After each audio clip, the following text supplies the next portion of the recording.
Hello, Dr. Lewis. So I'm going to have to do a little bit of a preamble just to put this in context. My name is Chris Elston. I'm better known as Billboard Chris, and I travel around North America. I've quit my job, and I wear signs. And I go to busy street corners, I go to events, I do public speaking. Increasingly now I'm with conservative media, especially in the United States, where they will cover this issue. But I'm here representing thousands of parents whose children in the school system and via social media have come to believe in this pseudo-scientific nonsense that there is such a thing as a child born in the wrong body. We have all of these girls especially. We have had an epidemic. We have had an explosion, around 4,000% increase of girls who now identify as boys. And they go to the gender clinics at these children's hospitals.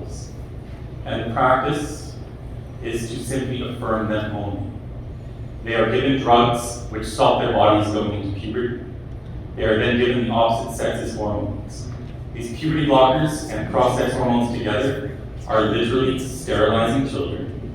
Prolonged usage of testosterone causes vaginal and uterine atrophy in these girls and these young ladies have to get their uterus removed. They get hysterectomies. They're getting oophorectomies as well, which removes their ovaries, so they'll never be able to produce estrogen again in their life.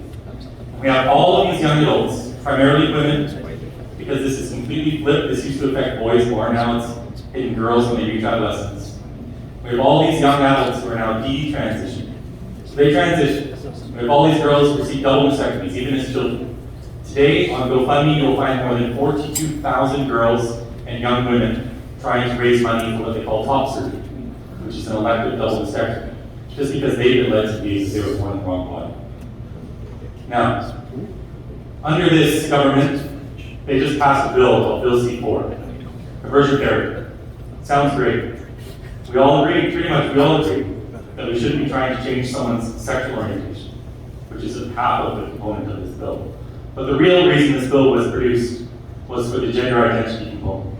And they have now made it a criminal offense so that any parent, any faith leader, any counselor, just for helping their child feel comfortable with their birth sex, they can now be charged with conversion therapy.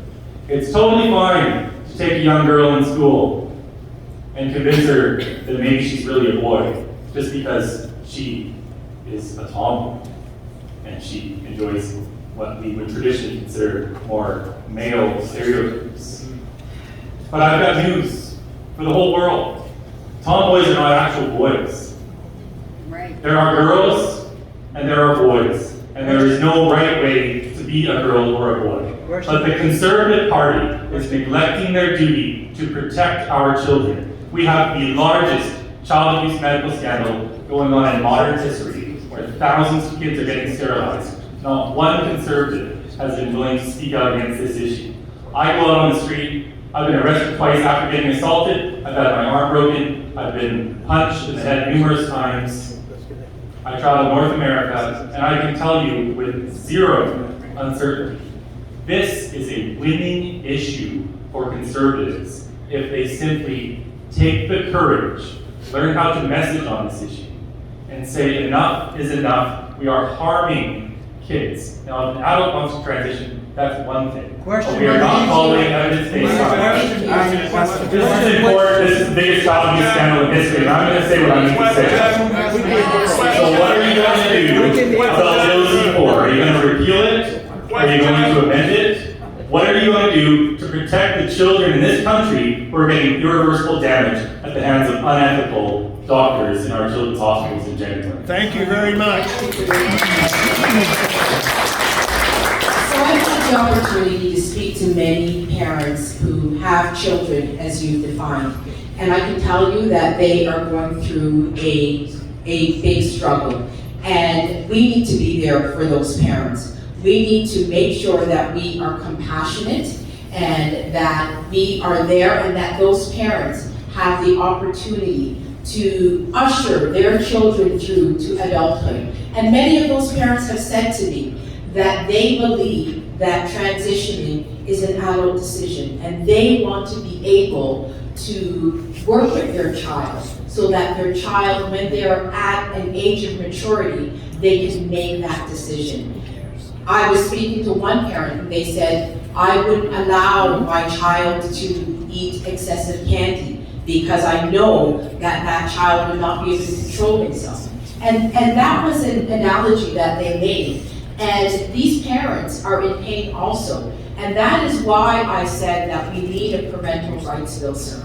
We need a bill where parents will be able to stand up for that job that is most important to them and usher those children into adulthood. Now, speaking specifically of Bill C-4, as a legislator, I take my job very seriously, sir. So the fact that we did not go through the legislation, I do believe is a failing. Whether I believe in a law before me, even if it is my bill, I believe as a legislature, it is my job to look at the strengths and the weaknesses of the bill.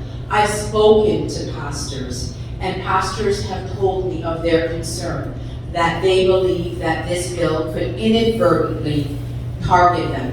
And that is a very big concern, because we want to make sure that people in society are free to do their job, to pastor. This is something that they invested in. This is they see the need to be there for these families. And if this bill is constraining that need to be there for loving parents, to make sure that their children is getting all the supports that they need, then we will look at making sure that that definition does not inadvertently penalize parents and does not inadvertently penalize pastors. And I'm undertaking to do that, to work with parents, to work with pastors, to make sure that that doesn't happen.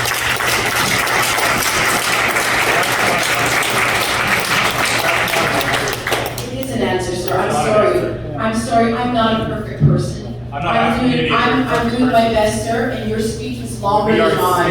Your speech was actually longer than mine, and I allowed you to speak. And this is actually my event, sir. And I was very courteous with you. I was very courteous with you, sir, and I told you, my job as a legislature, I will work with parents and I will work with pastors. So just like every conservative before you, you refuse to address the sterilization of thousands of children. And You're just going to ignore parents it. have a right to be in their children's And lives. Stockwell Day, shame on you for trying to cut me off. That's right.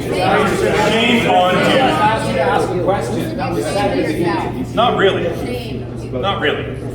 So everyone in this room, just so you know, thousands of children across this country are being indoctrinated to believe that they are born in the wrong bodies.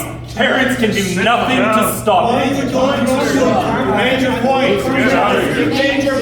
And if you all want to object to this and object to me standing up for the health of our children, Thank you very much. you've got no idea what you're talking about. We need more people like me taking a stand.